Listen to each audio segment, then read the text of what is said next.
Hello प्यारे बच्चों, एक बार फिर से आप सभी का स्वागत है हमारे बिल्कुल ही नए, बिल्कुल ही ताजे लेक्चर में करंट इलेक्ट्रिसिटी के। और आज के लेक्चर में भी हम लोगों को करंट इलेक्ट्रिसिटी में इक्विवेलेंट रेजिस्टेंस निकालना सीखना है, काफी अच्छे नेटवर्क्स के लिए। फिलहाल सारी ही बातें एक तरफ है, लेकिन उससे पहले आज के दिन में मेरे साथ एक ऐसी घटना घटी, एक ऐसी घटना हुई जिसने मुझे तीन सबक सिखाए हैं वो जीवन के।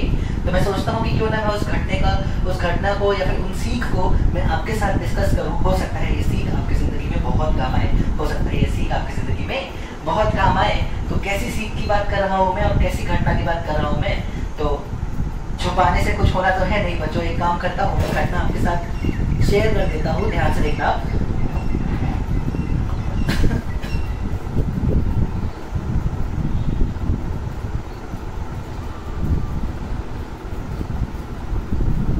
हाँ, तो ये है वो घटना बेटा जो मेरे साथ आज बीती है मेरे ऊपर। मैं जानता हूँ कल के लेक्चर में और आज के लेक्चर में मेरा बहुत चेंजेस आ गए होंगे और मुझे खुद बहुत शर्म आ रही है आप लोग के सामने आते हुए। हुआ कुछ ऐसा बच्चों की, आप भी जानते हो काफ़ी समय से लॉकडाउन में मैं अपने घर में बंद था और जब बंद था तो कोई कुछ टोकने वाला नहीं था, तो मैं भी अपने जंगल को जितना घना हो सके करे पड़ा था। और आज पता नहीं क्या मन में आया, सोचा कि इंसान बन जाता हूँ। इंसान बनने के लिए जब मैंने अपने हाथ में ट्रिमर लिया और शेव करना शुरू किया तो लोगों से बात करने के चक्कर में मेरा ध्यान भटक रहा था और ध्यान भटकने के चक्कर में आज मैंने कुछ ऐसी घटना कर दी कि पूरी की पूरी मूंछ हटा दी। और फिर इतना ऑकवर्ड लग रहा था कि उस चक्कर में पूरी की पूरी दाढ़ी भी हटानी पड़ गई। जब मूंछ और दाढ़ी दोनों चली गई तो खुद को देख के बहुत हंसी आ रही थी। आप लोगों को भी आ रही होगी, हंस लो, कोई बड़ी बात नहीं है। पर इस घटना ने मुझे 2-3 चीज़ें सिखाई बच्चों, बहुत ही अच्छी चीज़ें सिखाई। क्या क्या? पहली चीज़ इस घटना ने मुझे सिखाई है वो ये है कि it's good to be multitasking. बनो मल्टीटास्किंग बेटा, जितना बनना है बनो भाई, खूब मल्टीटास्किंग बनो। एक समय में 10 काम कर लो, तुम्हारे अंदर ये टैलेंट होना चाहिए। पर जरूरत नहीं है तो क्यों मल्टीटास्किंग बनना बेटा? अगर तुम्हारे जिंदगी का एक अभी लक्ष्य है तो क्यों जबरदस्ती 2-4 और लक्ष्य पाल के रखना है? अगर जरूरत नहीं है उनकी तो जब मैं शेव कर रहा हूँ तो क्या जरूरत है मुझे अपने रूममेट से बात करने की? कोई जरूरत नहीं थी। अगर मैंने उनसे बात करने में ध्यान ना दिया होता, मेरा ध्यान शीशे पे होता और मेरे चेहरे पे होता, तो शायद ये घटना मेरे साथ ना घटी होती। तो मल्टीटास्किंग होना बहुत अच्छी बात है बच्चों, पर अगर आने वाले 1-1.5 साल तक के लिए तो मल्टीटास्किंग ना रह के सिर्फ अपने करियर पे ध्यान दे लो तो मुझे लगता है तुम्हारे लिए उससे अच्छा कुछ नहीं हो सकता। ये तो पहली सीख है जो मुझे मिली। और क्या सीखा मैंने? लेक्चर बनाते समय आज बहुत शर्म आ रही है, जो झूठ नहीं बोल रहा, अंदर से बड़ा अजीब सा लग रहा था कि कैसे सामने आऊंगा, सब हंसेंगे, क्या होगा, ये होगा वो होगा। पर बात ये ना कि सोच से तो दाढ़ी नहीं आएगी ना बेटा, इसी सोच से तो मूंछ नहीं आएगी ना बेटा। जिंदगी में कभी कभी ऐसी सिचुएशंस आएंगी जिनका तुम सॉल्यूशन नहीं निकाल सकते बेटा। इसका सॉल्यूशन है मैं उठा के वहां से बाल दोबारा चिपका नहीं सकता बेटा। इसका तुम सॉल्यूशन नहीं निकाल सकते तो क्या कर सकते हो बेटा? कुछ सिचुएशंस को लेट गो करना पड़ेगा। क्या करना पड़ेगा? लेट गो करना पड़ेगा। जो हो गया कोई बात नहीं, जाने दो। जिंदगी नहीं रुकती है किसी के जानने या किसी के रुकने से। हम अपनी जिंदगी चलाते रहेंगे, आगे बढ़ेंगे। आज मार्क्स कम है तो क्या हुआ, अगली बार बहुत ज्यादा मार्क्स लेके आ जाएंगे। पर कम मार्क्स की वजह से क्लासेस जाना बंद नहीं करेंगे, सर के लेक्चर देखना बंद नहीं करेंगे, सर से बात करना बंद नहीं करेंगे। तो ये थी हमारी दूसरी सीख जो मुझे मिली। जो तीसरी सीख मैंने यहाँ सीखी कि कभी कभी जिंदगी में दूसरों पे भरोसा भी करना चाहिए। किस पे? मतलब दूसरों का मतलब देखो, सब इंसान को तुम रोक के या जाने पे गम बनाना जरूरी नहीं है। कोई चला गया, चलो चला गया, तुमको रोने की जरूरत नहीं है, हर समय गाने की जरूरत नहीं है। अगर वो तुम्हारा अपना होगा ना बेटा, अगर वो तुम्हारा अपना होगा तो 4 दिन 5 दिन के बाद और घना और मजबूत और सुंदर बन के आएगा, लौट के आएगा। देख लेना, तुम 5 दिन का इंतजार कर लो, 5 दिन में और सुंदर लौट के आएगा पहले से। और अच्छा बॉन्ड बनेगा मेरा और मेरी गाड़ी के साथ, और अच्छा बॉन्ड बनेगा तुम्हारे दोस्त के साथ। इसलिए रोने की गाने की जरूरत नहीं है किसी के जाने से। कोई अपना है तो लौट के आ जाएगा। बस इस चीज का तुमने विश्वास रखो, और नहीं लौटा तो तुम्हारा था ही नहीं कभी। इन सारी बातों को मन में रखो।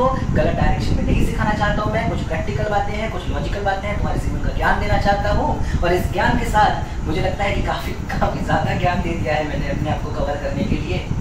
तो बस शुरू करते हैं आज का लेक्चर। एक बार मैं थोड़ा सा रीटेक ले लेता हूँ, मुझे हंसी आ रही है, मैं वीडियो पॉज कर लेता हूँ 1 मिनट के लिए। तो चलो बच्चों शुरू करते हैं आज का लेक्चर बहुत ही जोश के साथ। हमको शुरुआत में एक क्वेश्चन दिया गया है, ए और बी दो एंड पॉइंट्स दिए गए हैं और एक सर्किट तुम्हारे सामने तुम्हें नजर आ रहा होगा। हमसे कहता है कि बताओ ए और बी के अक्रॉस इक्विवेलेंट रेजिस्टेंस कितना है इस सर्किट का। आखिर इक्विवेलेंट रेजिस्टेंस कितना है इस सर्किट का। तो चलो शुरू करते हैं बहुत ही आराम से इस क्वेश्चन को। शुरुआत करेंगे बिल्कुल वैसे ही जैसे हमने सीखा था, क्यों ना नंबर सिस्टम का यूज किया जाए, नंबर सिस्टम का यूज किया जाए। उससे पहले मैं एक बात सिखा दूं। देखो मैंने एक वायर यहाँ पे ऐसे बना रखा है, दिख रहा है। मैं चाहता तो सीधे भी बना सकता था ना बेटा, ऐसे बना सकता था, पर मैंने ऐसे नहीं बनाया है, मैंने इसको ऐसे उठा के बनाया है। इसका मतलब ये होता है कि ये दोनों वायर एक दूसरे को कट नहीं कर रहे हैं बेटा, ये वाला ऊपर से निकल जा रहा है ना, इस चीज को फील करना, ये वाला वायर ऊपर से निकल जा रहा है उस नीचे वाले वायर के। चलो क्वेश्चन शुरू करते हैं। इसको मैं लेता हूँ 1, तो ये हो जाएगा 1, ये हो जाएगा 1, ये हो जाएगा 1, ये हो जाएगा 1। ओ हो शाबाश। इसको मैं अगर बोल दूं बेटा 2, किसी को भी 2 बोल सकते हो, तो ये हो जाएगा 2, ये हो जाएगा 2, ये हो जाएगा 2 और ये भी हो जाएगा 2। बहुत बढ़िया बच्चों, बहुत बढ़िया। चलो इसको ले लेते हैं 3, तो ये हो जाएगा 3। इसको ले लो 4, तो ये हो जाएगा 4। क्या कुछ और बचा है? क्या कुछ और बचा है? नहीं बच्चों, और कुछ भी नहीं बचा है, और कुछ भी नहीं बचा है। तो चलो अब करता क्या है, अब जैसे हमने सीखा है बिल्कुल उसी कॉन्सेप्ट का इस्तेमाल करके हमें अब आंसर निकालना है। अच्छा एक चीज देखो ध्यान से, इसको मैं वैसे पहले से सिंप्लीफाई कर देता हूँ और ज्यादा, कहीं ना कहीं ये वाला 1, अच्छा एक नंबर रह गया, इसको मैं 5 बोल दूं तो ये भी हो जाएगा 5, तो इसको 6 बोल दूं तो ये भी हो जाएगा 6। चलो शाबाश बच्चों, बहुत बढ़िया। देखो ध्यान से, ये है 1 और 6, ये है 6 और 2। क्या इनमें एक नंबर कॉमन आ रहा है? हाँ सर, एक नंबर तो कॉमन आ रहा है। अगर एक नंबर कॉमन है और दूसरा वाला अलग है, तो क्या ये दोनों सीरीज में माने जा सकते हैं? बिल्कुल माने जा सकते हैं। तो मैं इनको R और R की जगह सीधा 2R भी लिख सकता हूँ। इनको R और R की जगह बेटा सीधा 2R लिख लूंगा। ऐसे देखो, ये है 1 और 5 और ये है 5 और 2। एक नंबर कॉमन आ रहा है, दूसरा नंबर अलग आ रहा है, तो ये दोनों भी आपस में सीरीज में होंगे। तो R और R की जगह मैं इसमें भी क्या लिख सकता हूँ बच्चों? 2R। एक है 1 और 4, एक है 4 और 2, तो 4 कॉमन है, बल्कि दूसरे वाले नंबर अलग अलग हैं, तो ये दोनों भी आपस में कैसे कहलाएंगे बच्चों? सीरीज में कहलाएंगे। तो इनकी जगह भी मैं लिख लूंगा 2R। और ऐसे ये है 1 और 3, ये है 3 और 2, एक नंबर कॉमन है, दूसरा वाला अलग है, तो ये भी सीरीज में कहलाएंगे और इनको भी मैं लिख सकता हूँ 2R। चलो इस सर्किट को अगर सिंप्लीफाई करूँ तो ये कुछ ऐसा बन गया मेरे ख्याल से। देखो ये कुछ ऐसा बन गया, सिंप्लीफाई करने के बाद ये कुछ ऐसा बन गया।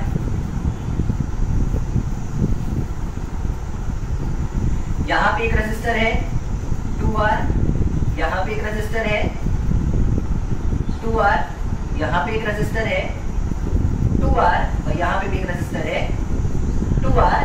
नंबर क्या रह गया है सर? 6 चला गया तो बचा है 1 और 2, तो ये है 1 2। ये क्या है बेटा? 1 2। सिमिलरली ये भी क्या है बेटा? 1 2। ये भी क्या है? 1 2। ये भी क्या है? 1 2। चलो शाबाश। क्या है आखिर एंड नंबर्स? 1 और 2। चलो 1 लिख लेते हैं एक तरफ, 2 लिख लेते हैं एक तरफ। पहला रजिस्टर 1 और 2 के बीच में है 2R, ये वाला भी 1 और 2 के बीच में है 2R, तीसरा वाला भी 1 और 2 के बीच में है 2R और चौथा वाला भी 1 और 2 के बीच में है बेटा 2R। ओहो, चारों के चारों 2R 2R 2R 2R 1 और 2 के बीच में है, मतलब क्या चारों पैरेलल है? हाँ सर, चारों पैरेलल है। और अगर चारों पैरेलल है तो इनका इक्विवेलेंट क्या निकलेगा बेटा? 2R/4 यानी कि R/2। तो इस क्वेश्चन का बहुत आसान, बहुत सिंपल, बहुत सरल सा आंसर है R/2 is the equivalent resistance between point A and B. तो उम्मीद है ये क्वेश्चन तुम्हें समझ में आ गया होगा, तुमने अच्छे से सीख लिया होगा, तुम ऐसी सर्किट कन्वर्ट कर लेते होगे, नेटवर्क को सिंपल कर पाते होगे। और इसी उम्मीद के साथ मैं चलता हूँ अपने अगले सवाल की तरफ, जो कि बेहद आसान होने वाला है। देखो ध्यान से, देखो ध्यान से बच्चों।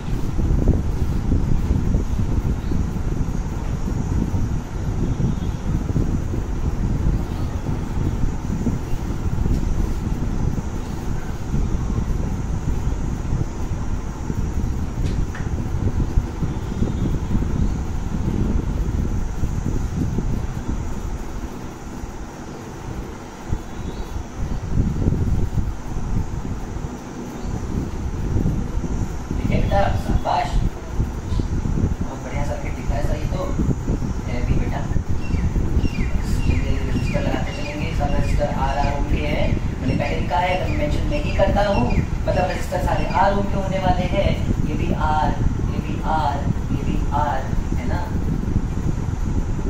ये भी R।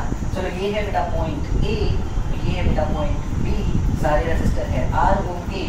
हमसे कहा है सवाल ने क्या है equivalent resistance between point A and B. आखिर क्या है equivalent resistance between point A and B. और ये सवाल मैं कराऊंगा नहीं, मैं बस दिखाता हूँ। चलो ए से चलना शुरू करते हैं।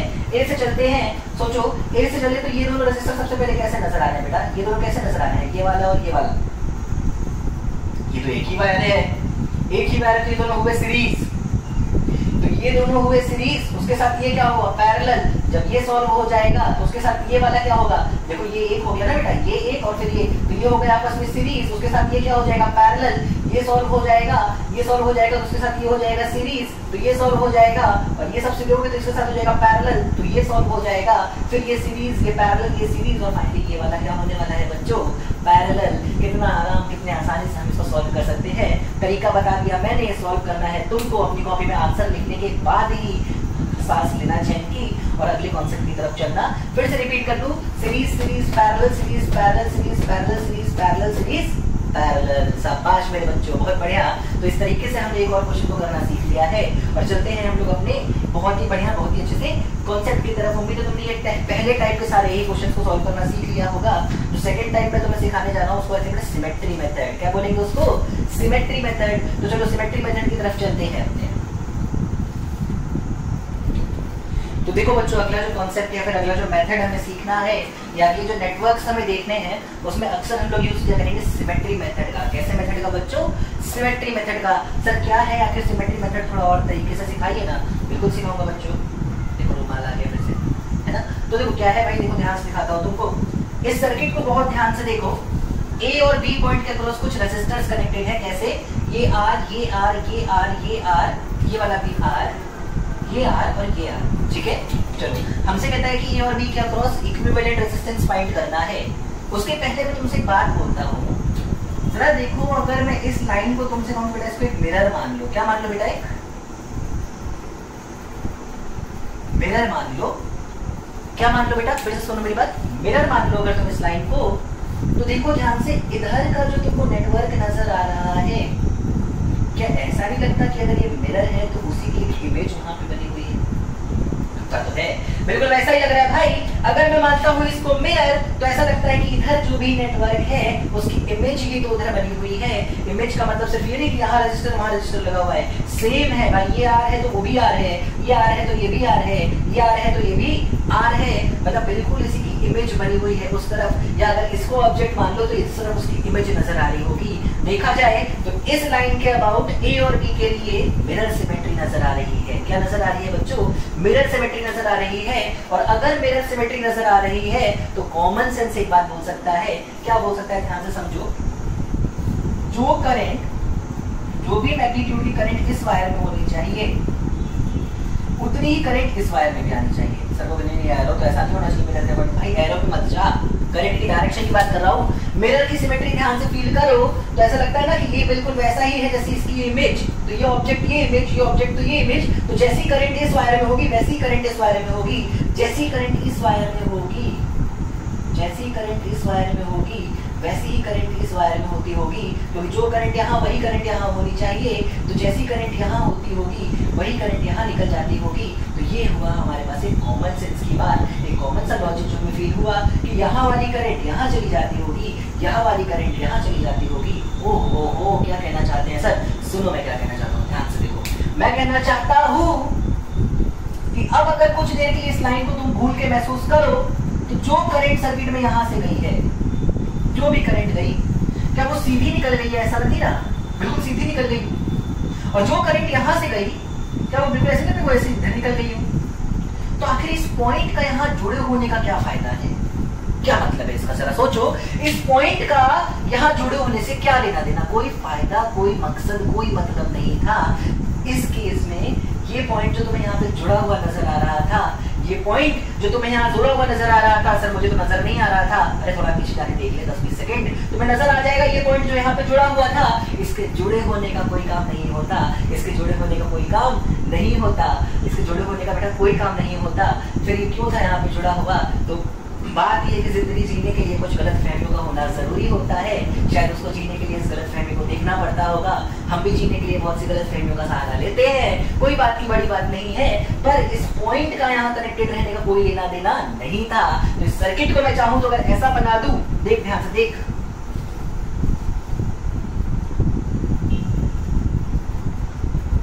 देख भाई, कोई बुरा नहीं मानेगा।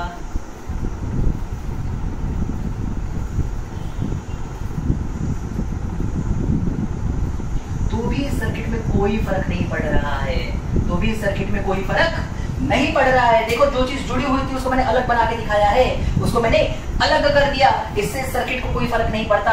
अब इसको ध्यान से देखो, इस वायर को, अरे ये नीचे हो या इसको उठा के ऊपर लेकर जाऊं तो भी इसे कोई फर्क नहीं पड़ता। तो देख इस सर्किट को मैं फिर कैसा बनाता हूँ, देख भाई देख, ये तो हो गए नीचे वाले दोनों, क्या हो गए ये 3 रेजिस्टर, और यहाँ वाला अगर मैं उठा के ऐसे ऊपर भी लेता हूँ तो भी इसको कोई फर्क पड़ने वाला नहीं है।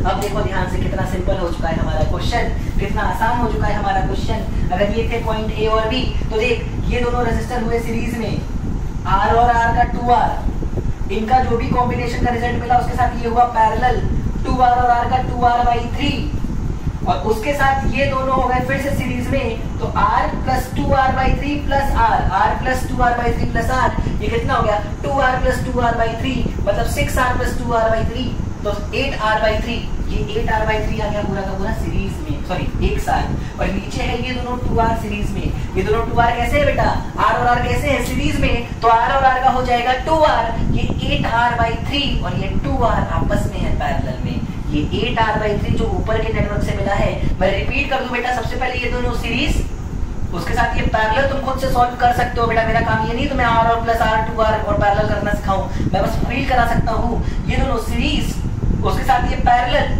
जो भी मिला उनके साथ ये दोनों सीरीज, और ये जो भी मिला उसके साथ ये वाला पैरेलल, सॉल्व कर लूंगा आंसर आ जाएगा भाई, सॉल्व कर दूंगा तो मेरा आंसर आ जाएगा, और मेरा ही नहीं तुम्हारा भी आंसर आ जाएगा मेरे बच्चों, मेरे प्यारे प्यारे नन्हे बच्चों। अब मेरी बात ध्यान से समझो, बिल्कुल ध्यान से समझो, क्या कॉन्सेप्ट है आखिर सिमेट्री मेथड का। सिंपल सा कॉन्सेप्ट है, अगर जिन 2 पॉइंट्स के अबाउट तुम्हें इक्विवेलेंट रेजिस्टेंस निकालना था, क्या निकालना था, इक्विवेलेंट रेजिस्टेंस निकालना था, अगर इन दोनों के अबाउट एक ऐसा मिरर क्रिएट किया जा सकता है ताकि एक साइड ऑब्जेक्ट और एक साइड इमेज जैसी नजर आए, तो उस मिरर पे लाई करने वाले सारे ही पॉइंट दिखने में तो जुड़े होते हैं पर वो एक्चुअली जुड़े हुए होते नहीं है। इनको तुम अलग कर सकते हो बिना सर्किट को परेशान किए। ये सर्किट कुछ ऐसा दिखने लगेगा, अरे देखो मैं यहाँ से फील करा रहा हूँ, ये पॉइंट अलग करके ये पॉइंट अलग, कोई फर्क नहीं पड़ता, बहुत ही सिंपल तरीके से अलग किया है, तोड़ के नोच के फेंक नहीं दिया है सर्किट में ही। अब ध्यान से देखो, मैं फिर से रिपीट करता हूँ, मैंने यहाँ जो समझाया मैं यहाँ समझाता हूँ। देखो सबसे पहले ये दोनों हो जाएंगे सीरीज में बेटा, इन दोनों का सीरीज हो जाएगा 2R, उसके साथ ये आएगा पैरेलल में, ये जब पैरेलल में आएगा इनको सॉल्व कर लोगे तो देखो यहाँ पे एक ही बचेगा ना, जब सॉल्व करेंगे तो एक ही तो बचा रह गया होगा। अब ये हो जाएंगे आपस में सीरीज में तीनों, जब इनको तीनों को सॉल्व कर दोगे तो एक ही तो बचा रह गया होगा, कोई एक ही तो बचा रह गया होगा। और ये देखो दोनों सीरीज में आपस में, और इनके साथ इसका क्या निकाल सकते हो बेटा तुम, पैरेलल कॉम्बिनेशन वाला फॉर्मूला यूज करके फाइनल रिजल्ट निकाल सकते हो। रिजल्ट निकालो, कमेंट में बताओ, आज के कमेंट में मैं भी तुम्हें बताऊंगा आखिर क्या होगा इसका आंसर, पर पहले तुम बताओगे क्या आंसर तुम्हारा है। कल तक मैं तुम्हें बता दूंगा सारे ही क्वेश्चंस के आंसर जो मैं आज तुम्हें सिखाने वाला हूँ। तो मिरर सिमेट्री में कहाँ से पॉइंट को तोड़ना है, कैसे अलग करना है, सारा इस बेसिक से क्वेश्चन को मैंने तुम्हें सिखाया। चलता हूँ थोड़े से क्वेश्चन के लेवल को और अच्छा करने की तरफ, चलो देखो ध्यान से।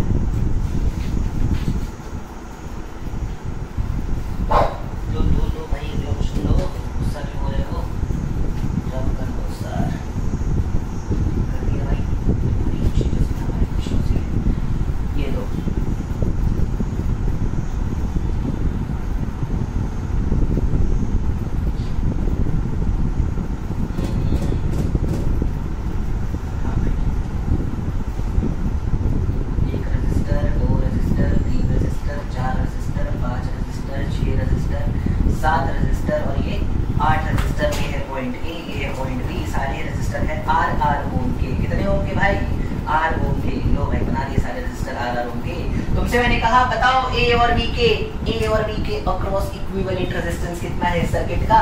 थोड़ा सा इस्तेमाल करो अपने दिमाग का, सवाल है बेहद आसान। पहले वीडियो को पॉज कर लो तुम चाहो तो, और पॉज करके चेक कर लो कि तुम्हारा आंसर क्या आ रहा है, और फिर मैच कर लो कि क्या तुम्हारा आंसर मेरे आंसर से मैच कर पा रहा है, या तुम्हारा कॉन्सेप्ट मेरे कॉन्सेप्ट से मैच कर पा रहा है कि नहीं। चलो मुझे दिखा, पॉज कर लो करना है तो मैं आगे बढ़ाने जा रहा हूँ भाई। मुझे दिखा अगर मैं बिल्कुल बीचों बीच से चेक करूँ, ए और बी के अक्रॉस, तो उधर का सर्किट इधर के सर्किट का इमेज है।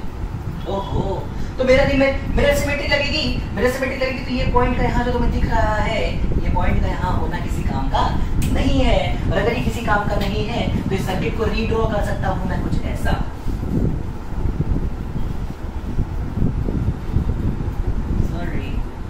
कुछ ऐसा। देखो मैंने खोल दिया भाई, उस पॉइंट को ओपन कर दिया, ठीक है। अब ये हो गए मेरे रेजिस्टर सारे। अब क्या होगा, अब देखो यार, ये दोनों सीरीज उसके साथ ये पैरेलल, सिमिलरली ये दोनों सीरीज उसके साथ ये पैरेलल, तो इनको कर लो तुम अलग सॉल्व, इनको करो तुम अलग सॉल्व, इनको करो तुम अलग सॉल्व। कितना आएगा मैं बता भी दे रहा हूँ भाई, ताकि तुम लोग ये ना बोलो R और R 2R और 2R के साथ R पैरेलल है, ये 2R/3 आएगा, ये भी 2R/3 आएगा। अब कुल मिला के सर्किट कुछ ऐसा बचा होगा, देखो भाई, अब कुल मिला के सर्किट कुछ ऐसा रह गया होगा।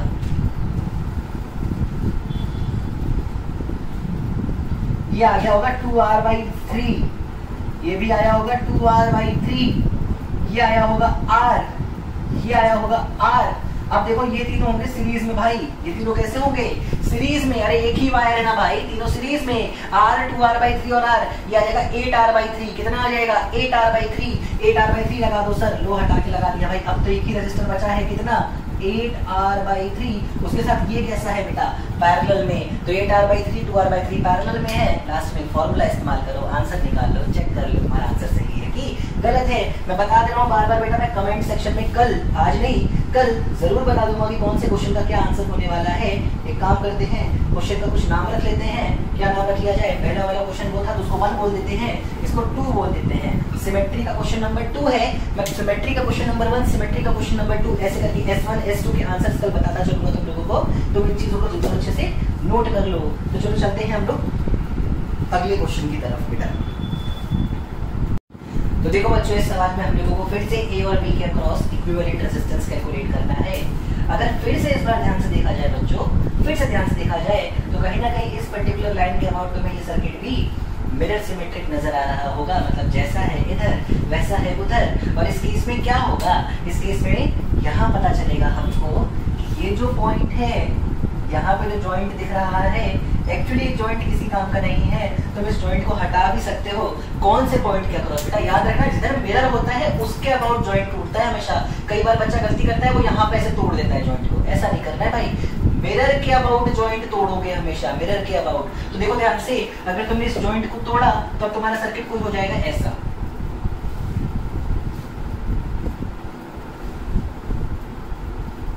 ये तो रहेगा ऐसा ही, ये दोनों ऐसे टूट गए होंगे बेचारे। देखो ये हो गया तुम्हारा नया सर्किट। ओहो, ये है ए पॉइंट, ये है बी पॉइंट, और ये है वो सारे रेजिस्टर, और यहाँ से टूट गया है जॉइंट। देखो ये दोनों रेजिस्टर हो गए बेटा अलग, ये दोनों हो गए हैं अलग। क्या मैं इसको उठा के से पलट के नीचे दे सकता हूँ तुमको थोड़ा साफ सुथरा दिखाने के लिए, तो ये बेचारा कुछ ऐसा आ जाएगा। और क्या इसको मैं ऊपर भेज सकता हूँ, तो ये बेचारा कुछ ऐसा आ जाएगा। देखो कुछ ऐसा हो गया तुम्हारा सर्किट, कुछ ऐसा हो गया। अब सोचो, कोई भी करंट जो यहाँ जा रही है, क्या वो इस रेजिस्टर की तरफ जाएगी? नहीं जाएगी बेटा। कल के लेक्चर में हमने ये चीज सीखी थी कि सर्किट कंप्लीट नहीं है तो करंट ऐसे वायर में नहीं जाती भाई, वो बेकार वायर है। अरे तू करंट तोड़ा दे, मैं इसको पकड़ने को तैयार हूं, मैं हाथ से पकड़ लूंगा, पूरा भरोसा इसमें कभी करंट नहीं आ सकता। क्यों? क्योंकि वो सर्किट ही कंप्लीट नहीं है। कहाँ जाएगा करंट वहां जाने के बाद? ऐसा जब करंट यहाँ से सर्किट कंप्लीट, उसको बी पे जाना है भाई, करंट को बी पे जाना है, वो क्या करेगा वहां जाके? तो इस रेजिस्टर का सर्किट में होना ना होना किसी भी ग्राफ को, किसी चीज को बदलता नहीं है, ऐसे इसका होना ना होना सर्किट को बदलता नहीं है। तो ये दोनों रेजिस्टर सर्किट में हो या ना हो कोई फर्क नहीं पड़ता, मैं इनको रब कर दे रहा हूँ। बड़े सारे स्टेप्स हैं। स्टेप 1 ये था पूरा मेन सर्किट, स्टेप 2 फिर पलटा वो स्टेप 3 मिटा दिया स्टेप 4। अब देखो ध्यान से, अब इस सर्किट को बहुत ध्यान से देखो, तो ये कुछ ऐसा सर्किट है, यहाँ भी रेजिस्टर है बेटा, यहाँ भी रेजिस्टर, इसको छोड़ नहीं सकते हम, कि ये R ये R ये R और ये R, ये चारों हो जाएंगे सीरीज में, ये R और ये R ये भी हो जाएंगे आपस में सीरीज में। चलो जरा देखते हैं कैसे करते हैं इनको सॉल्व। तो R R R और R हो जाएगा बेटा 4R, R और R हो जाएगा 2R। चलो इस सर्किट को और सिंप्लीफाई करें अगर, तो कुछ ऐसा हो चुका है। यहाँ लगा हुआ है बेटा 4R, यहाँ लगा हुआ है बेटा 2R, यहाँ लगा है R, यहाँ लगा है R, यहाँ लगा हुआ है बेटा 2r, देखो 2r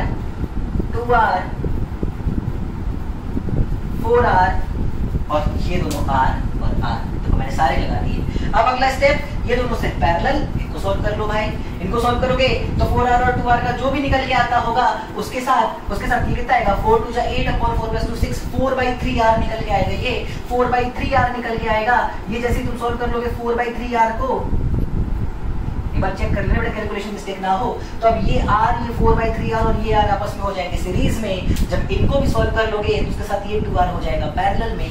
इसको भी सॉल्व कर दोगे तो आ जाएगा तुम्हारा आंसर। बहुत ही सिंपल, बहुत ही आसान, बहुत ही सरल तरीका था और ये हमने बहुत ही एंजॉय करने के साथ साथ सीख भी लिया है। उम्मीद है तुम्हें मजा भी आया होगा। चलते हैं हम लोग कहाँ, अगले क्वेश्चन की तरफ। बहुत ध्यान से देखना बेटा, बहुत ध्यान से देखो। अगला क्वेश्चन हमारे एक अलग मेथड है जिसको हम बोलते हैं एंड सिमेट्री। क्या बोलते हैं बेटा? And symmetry. कैसे बनाऊंगा देखो,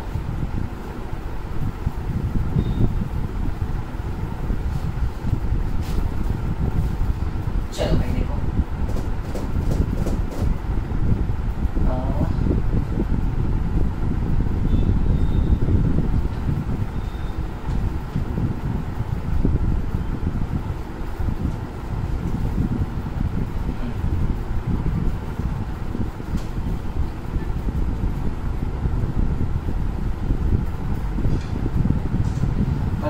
A, ये है B और ये है हमारे रेजिस्टर। सारे ही R ओम के हैं भाई, सारे ही R ओम के रेजिस्टर है। कोई गलती नहीं होनी चाहिए बच्चों नोट करने में।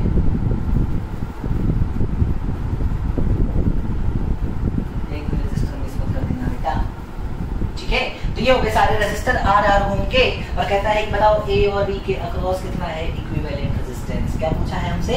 A और B के अक्रॉस कितना है इक्विवेलेंट रेजिस्टेंस। ये थर्ड टाइप के क्वेश्चंस में इंक्लूड किया जाना चाहिए। हालांकि मिरर सिमेट्री भी इस पे लगाई जा सकती है, पर इसको जो हम लोग नाम देंगे वो क्या है बेटा? एंड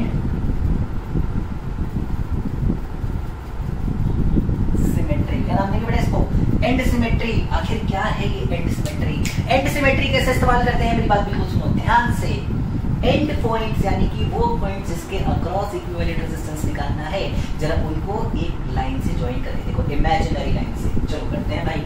आपने बोला सर, हमने किया। लो, ओहो ये है वो लाइन। अब इस लाइन के अक्रॉस, सॉरी इस लाइन के अबाउट, अगर इस लाइन को एक मिरर की तरह महसूस करें तो देखो, क्या नीचे का सर्किट ऊपर की सर्किट की इमेज है, या उल्टा भी बोल सकते हैं, ऊपर का सर्किट नीचे की सर्किट की बच्चों इमेज है। क्या है मेरे बच्चों? इमेज है। तो नीचे का सर्किट ऊपर के सर्किट की, ऊपर का सर्किट नीचे की सर्किट, किसी के ऊपर किसी के नीचे, क्या है बच्चों? यहाँ पे एक इमेज बन रही है। बहुत ध्यान से देखा जाए तो इस सिमेट्री को बोलते हैं एंड सिमेट्री। मतलब एंड पॉइंट्स के अबाउट हमारा सर्किट सिमेट्रिक है। एंड पॉइंट्स के अबाउट हमारा सर्किट सिमेट्रिक हो जाता है। इधर के अबाउट भी सिमेट्रिक है, वो मिरर सिमेट्री में करते थे। आप करो perpendicular to the line joining end points. अब की हम एंड पॉइंट्स को ज्वाइन करके देखते हैं तो हमारा पूरा का पूरा सर्किट क्या हो रहा है बेटा? सिमेट्रिक हो रहा है। सिमेट्रिक का मतलब सिर्फ ऐसा नहीं कि दिखने में है भाई, पूरा होना चाहिए। अगर ये R है तो ये R ही होना चाहिए, ये R है तो ये R ही होना चाहिए, ये R है तो ये भी R होना चाहिए, R है तो R है तो R है तो R, R R R भाई बिल्कुल बराबर। देखो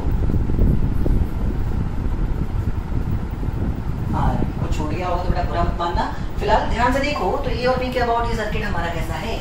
सिमेट्रिक। इस केस में क्या होता है, सीधे बिना कुछ दिमाग लगाए अगर उस लाइन के अबाउट चीजें सिमेट्रिक है तो कोई भी एक पार्ट, नीचे का पार्ट रब कर दो और ऊपर के हर पार्ट को मैग्नीट्यूड में कर दो आधा। क्या कर दो? मैग्नीट्यूड में आधा। सर ऐसा क्यों कर रहे हो आप? ऐसा क्यों कर रहे हो आप? मुझे फील कराओ, मैं इसको नहीं मानूंगा। अरे ले फील ले। अरे ये तो दिख रहा है ना बेटा सर्किट ऐसा। सोचो जिस हिसाब से सर्किट डिजाइन किया गया है, जो भी पोटेंशियल होगा इस पॉइंट का, जो भी, अरे देख यहाँ से करंट चली, जैसी करंट यहाँ जाएगी वैसी तो यहाँ जाएगी, तो जितना ड्रॉप यहाँ होगा उतना ही तो ड्रॉप यहाँ होगा। तो जो भी पोटेंशियल होगा इस पॉइंट का वही पोटेंशियल होगा इस पॉइंट का, जो पोटेंशियल होगा इस पॉइंट का मेरे बच्चों वही पोटेंशियल होगा इस पॉइंट का।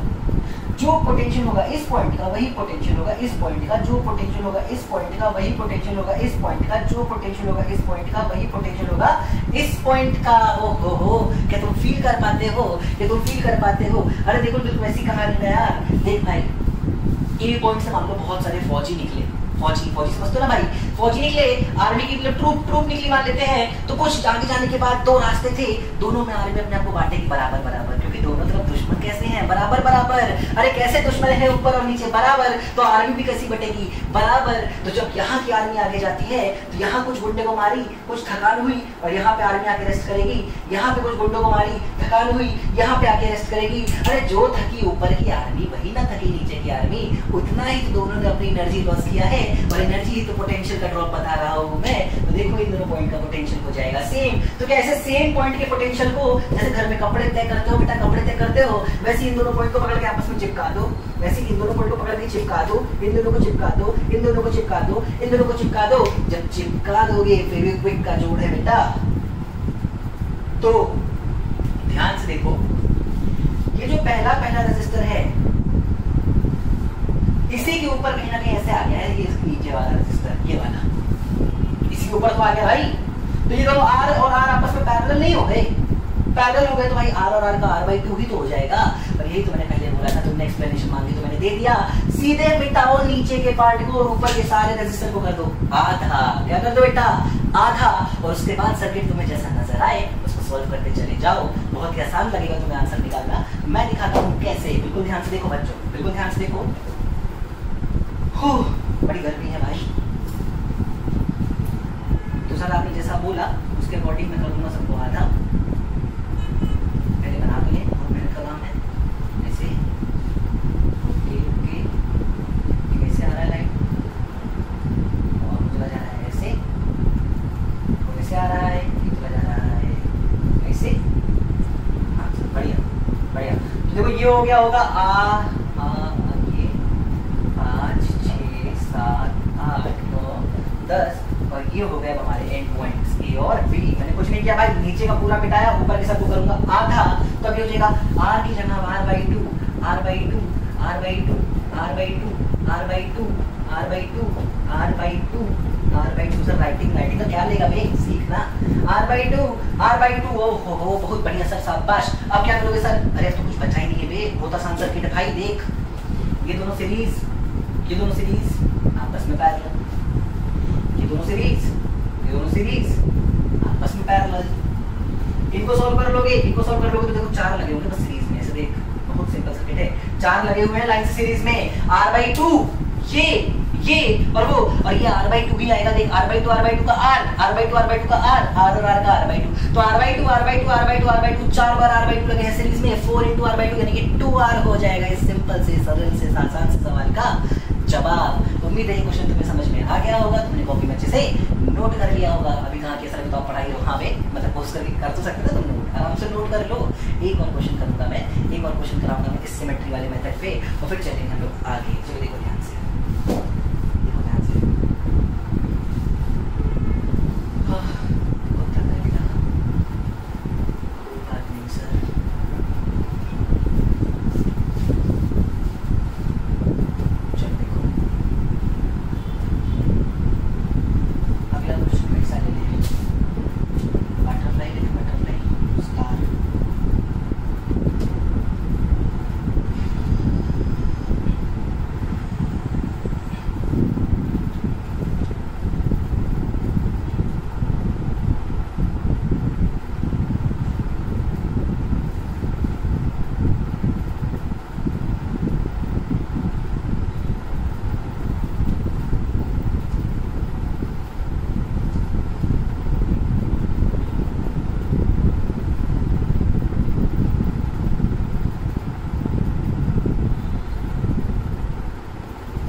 ए पॉइंट, और सारे ही रेजिस्टर बेटा कितने कितने हैं, आर ओम के। कितने ओम के भाई, आर ओम के हैं। अब मैं तुमसे करूं बेटा इनका इक्विवेलेंट रेजिस्टेंस निकालो। क्या निकालो, इनका इक्विवेलेंट रेजिस्टेंस निकालो।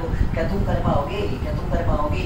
बिल्कुल ध्यान से देखो, अगर तुम ए और बी को, अगर तुम ए और बी को किसी भी इमेजिनरी लाइन से ज्वाइन करते तो इस लाइन के अबाउट ये तुम्हें फिगर पूरा का पूरा सिमेट्रिक नजर आ रहा होता। कौन सा वाला, मिरर की एंड वाला, क्योंकि ए और बी एंड पॉइंट्स हैं। क्या है, एंड पॉइंट्स हैं। सिमेट्रिक नजर आ रहा होता तो उधर का फिगर मिटाते, इधर के सबको r/2 कर देते। सबके सब सीरीज में लगे हुए हैं, 5 या 6 रेजिस्टर्स में, 1 2 3 4 5 रेजिस्टर सीरीज में, तो 5 times of r/2, 5r/2 answer है इस सवाल का। और इतना आसान, इतना घटिया, इतना बाकी सवाल करा के मुझे बिल्कुल भी मजा आया है, ऐसी बात नहीं है। तुम गलत सोच रहे हो। इतना अच्छा सवाल था, हमने नोट कर लिया होगा अपनी कॉपी में बहुत ही अच्छे से। तो उम्मीद है ये तरीका तुम सीख पाए होगे। मैं चलता हूँ तुम्हें अलग टाइप के क्वेश्चंस कराने के लिए, यानी कि अलग टाइप्स पे चलते हैं हम लोग। तब तक तुम एंड सिमेट्री और मिरर सिमेट्री को बहुत ही ढंग, बहुत ही तरीके से अपनी कॉपी में नोट कर लो मेरे बच्चों। तो चलो बच्चों देखते हैं हम लोग अगला कैटेगरी जो है हमारे इस पर्टिकुलर नेटवर्क्स में, वो है लैडर प्रॉब्लम। सीढ़ियों वाले क्वेश्चंस कैसे कर रहे हैं ना। साफ सीढ़ी वाली बात नहीं कर रहा बेटा मैं, सीढ़ियों वाले क्वेश्चन की बात करो। देखो ऐसा लगता है जैसे सीढ़ियां बनी हो, लकड़ी की सीढ़ी आती है, अगर तुमने देखा हो गाँव में इस्तेमाल की जाती है। तुम लोग क्या ही जानो गाँव का मजा, फिलहाल जानते हो, जो बोल रहा हूँ। इस सीढ़ियों पे हम लोग अगर क्वेश्चंस करते हैं तो कैसे करना होगा, एक सिंपल सा एग्जांपल तुम्हारे सामने है।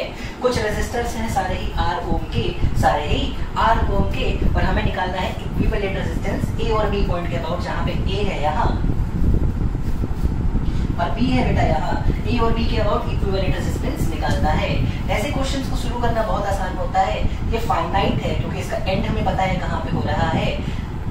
सबसे लास्ट से शुरू करो, तुम्हें नजर आएगा ये तीनों रेजिस्टर। मैं सॉल्व नहीं करूंगा, मैं बस बता रहा हूँ। ये तीनों रेजिस्टर सबसे पहले तुम्हें सीरीज में नजर आएंगे। इन तीनों को सॉल्व कर लो भाई। आर और आर का हो जाएगा 3R। इसके साथ ये वाला नजर आएगा पैरेलल, तो 3R और R का आ जाएगा 3R/4। इतना नेटवर्क सॉल्व हो गया। ये कितना निकल के आया बेटा, ये निकल के आया 3R/4। इन सबको हटाओ, इन सबको हटाओ, यहाँ लगा लो एक रेजिस्टर 3R/4 का। अब देखो ये तीनों फिर सीरीज, उसके साथ ये पैरेलल, और लास्ट में फिर ये तीनों सीरीज। तो series parallel series parallel series करके तुम्हारा क्वेश्चन सॉल्व हो जाएगा। तुम्हें पता भी नहीं चलेगा कितना आसान होता है इन सवालों को कर पाना। हमेशा पीछे से शुरू करो, बस जो छोटी सी बात सिखाने की वो ये है, हमेशा पीछे से शुरू करो। सबसे पहले देखो क्या बन रहा है, हो सकता है सीरीज बन रहा हो सकता है पैरेलल। तो सीरीज पैरेलल चल रहा होगा, या तो पैरेलल सीरीज चल रहा होगा, तुम्हारा आंसर चला आता होगा। बहुत आसान होता है ऐसे सवालों को कर पाना। मैं बार बार ये बात बोल रहा हूँ, तो उम्मीद है तुम्हें ये तरीका समझ में आ गया होगा। फिलहाल इसके और बहुत सारे सवाल होते हैं, मैं तुमको दिखाता हूँ एक एक करके। चलो देखो, अब ध्यान से देखो। मान लो ऐसा होता हमारा सर्किट,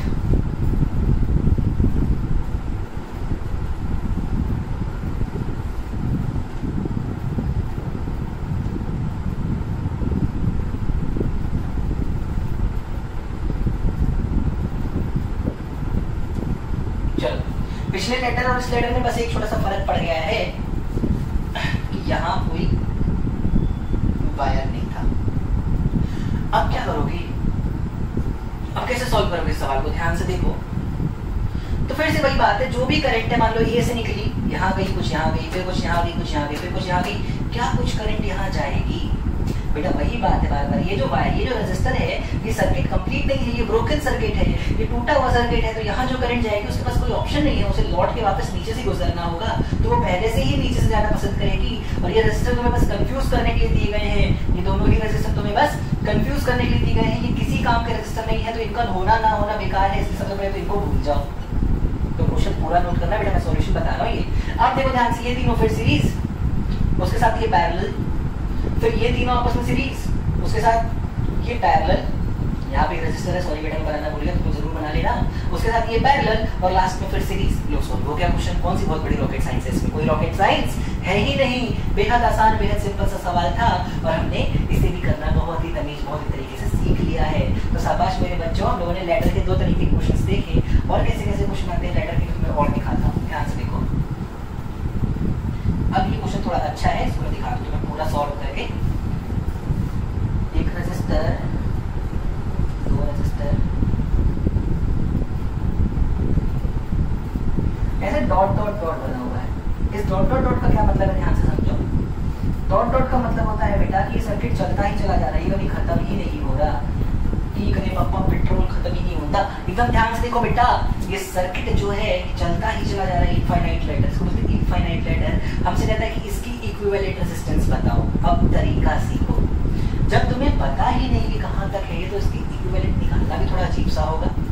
मैं क्या करूंगा, मैं ऐसा पार्ट खोजूंगा इस पूरे सर्किट का जो बार बार खुद को रिपीट कर रहा है। मैंने बहुत ध्यान से देखा तो मुझे नजर आया ये है वो पार्ट, सॉरी यहाँ से हटा, रेजिस्टर नहीं, ये है वो पार्ट जो बार बार खुद को रिपीट कर रहा है। देखो ये 3 रेजिस्टर, फिर रिपीट हो गए 3, फिर रिपीट हो गए होते 3, फिर रिपीट हो गए होते 3, और यही 3 रिपीट होते होते कहाँ तक जा रहे होते बच्चों मेरे, ये जा रहे होते इनफाइनाइट तक। कहाँ तक जा रहे होते मेरे बच्चों, मेरे मुन्ना, मेरे लाभ, ये जा रहे होते इनफाइनाइट तक। और अगर ये जा रहे होते इनफाइनाइट तक तो क्या फर्क पड़ता है अगर मैं सिर्फ इस वाले को भूल जाऊं और सिर्फ बाकी को देखूं। मान लेता हूं यहां से लेके इनफाइनाइट तक का इक्विवेलेंट रेजिस्टेंस x निकल के आता हो। कितना निकल के आता हो बच्चों, x निकल के आता हो। तो मैं सर्किट को रीड्रॉ करूंगा कुछ ऐसा,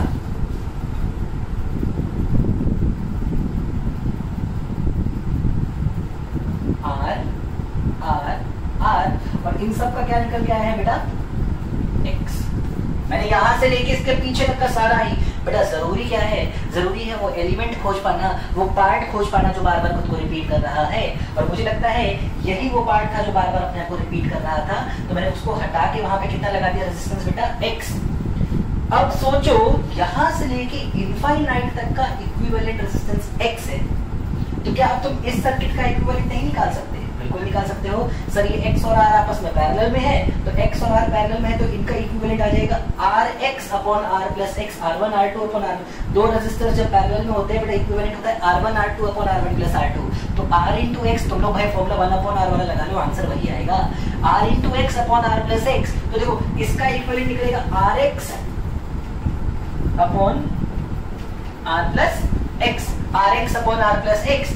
इनका इक्विवेलेंट जो भी निकला उसके साथ ये और ये आपस में सीरीज में होंगे, तो प्लस 2r, ये है सर्किट की इक्विवेलेंट रेजिस्टेंस, ये है सर्किट की इक्विवेलेंट रेजिस्टेंस। पर ऐसे समझो कि ये जो इनफाइनाइट वाला पूरा पार्ट था ये था समुद्र। ये क्या था बेटा, समुद्र। क्या था बच्चों, समुद्र। तो ये जो बचा हुआ नेटवर्क है ये तुम्हारे घर में एक बाल्टी में रखा हुआ पानी है। अगर ये सर्किट था समुद्र तो ये है 1 बाल्टी पानी, और समुद्र में 1 बाल्टी पानी डाल देने से समुद्र का जो क्वांटिटी है वो बदल नहीं जाता है, वो उतना ही रह जाता है बेटा। कहते हैं ना चुल्लू भर पानी समुद्र से निकाल लेने से समुद्र को कोई फर्क नहीं पड़ता। तो अगर इस पूरे समुद्र का इक्विवेलेंट रेजिस्टेंस x था तो उसमें ये बाल्टी भर पानी डालने के बाद भी जो बचा वो होना कितना चाहिए, x ही तो होना चाहिए। इसलिए फिर से इक्वल टू क्या रख दूंगा बेटा, मैं उसको x रख दूंगा। अब मैं इसको सॉल्व करने के लिए इधर उधर ले जाऊं, देखो ये लिखा हुआ है rx plus x square is equal to rx plus 2r square plus 2rx। मैंने कुछ नहीं किया है, एलसीएम लेके सॉल्व किया। क्या कुछ कट रहा है, rx से rx कट गया। अब ये x में बनेगी क्वाड्रेटिक। क्या बनेगी बेटा, x में क्वाड्रेटिक। तुम इस क्वाड्रेटिक को बना लो, श्रीधराचार्य जी का इस्तेमाल करो, मतलब उनका इस्तेमाल, सॉरी उन्होंने जो फॉर्मूला दिया था उस फॉर्मूले का इस्तेमाल करो। -b plus minus under root b square minus 4ac/2 से तुम 2 रूट्स निकाल सकते हो इस पर्टिकुलर इक्वेशन की, क्वाड्रेटिक इक्वेशन की। और इनमें से एक रूट जो पॉजिटिव होने वाला है वही होगी तुम्हारे सर्किट की इक्विवेलेंट रेजिस्टेंस। बहुत ही आसान होता है इन क्वेश्चंस को कर पाना। जरूरी क्या है, जरूरी है वो पार्ट काट लेना जो बार बार खुद को रिपीट कर रहा है, और उसके बाद के पूरे नेटवर्क की रेजिस्टेंस को x मान लेना। फिर जो नया सर्किट मिला उसकी रेजिस्टेंस निकालना और फिर से इक्वल टू x ही रख देना। क्यों फिर से इक्वल टू x रखे हो, क्योंकि समुद्र में 1 बाल्टी पानी डालने से समुद्र बाढ़ नहीं आ जाती, बट समुद्र को कोई फर्क नहीं पड़ता। इसलिए हम ऐसा करेंगे। क्वाड्रेटिक बन चुकी है, क्वाड्रेटिक को सॉल्व करके आंसर निकाला जा सकता है। मैं सॉल्व नहीं कर रहा हूँ बेटा, मेरा काम तुम्हें सिखाना नहीं है प्लस माइनस करना, मेरा काम है तुम्हें सिखाना सर्किट्स के साथ डील करना, और उम्मीद है मैं उसमें पूरी तरीके से कायम उतरता जा रहा हूँ। तो फिलहाल इस क्वेश्चन को बहुत ढंग से नोट करो। ये हो गया तुम्हारे लेटर प्रॉब्लम्स। अगली क्लास जब भी हम शुरू करेंगे बच्चों, अगली क्लास हम जब भी शुरू करते हैं हम शुरुआत करेंगे बेटा अपने क्यूब सिमेट्री से। कहाँ से पढ़ेंगे बेटा, क्यूब सिमेट्री। और क्यूब सिमेट्री के बाद कुछ नेटवर्क प्रॉब्लम्स हैं जिसमें हमें करंट फाइंड करना होगा। हम 3-4 क्वेश्चंस प्रैक्टिस करेंगे उस लेक्चर में और चैप्टर को ले चलेंगे आगे उसके नेक्स्ट कॉन्सेप्ट्स की तरफ। तो फिलहाल आज के लेक्चर के लिए हम लोग इतना ही रखते हैं। आज का लेक्चर स्टार्टिंग में कुछ ज्ञान दिया होगा मैंने, हो सकता है खैर दे दिया तो दे दिया, क्या ही कर सकते हैं, अब बोलने में कुछ फायदा नहीं। फिलहाल ज्ञान तुम्हें अच्छा लगा होगा तो बहुत बहुत शुक्रिया, नहीं लगा होगा तो कोई बात नहीं, तुम्हारी जिंदगी तुमको जैसे जीना है जियो। बाकी मस्त रहो, हंसते रहो, खाते पीते रहो, खेलते रहो और अपना ध्यान रखो और अपने फ्यूचर का भी ध्यान रखो। बहुत बहुत शुक्रिया बच्चों, थैंक यू।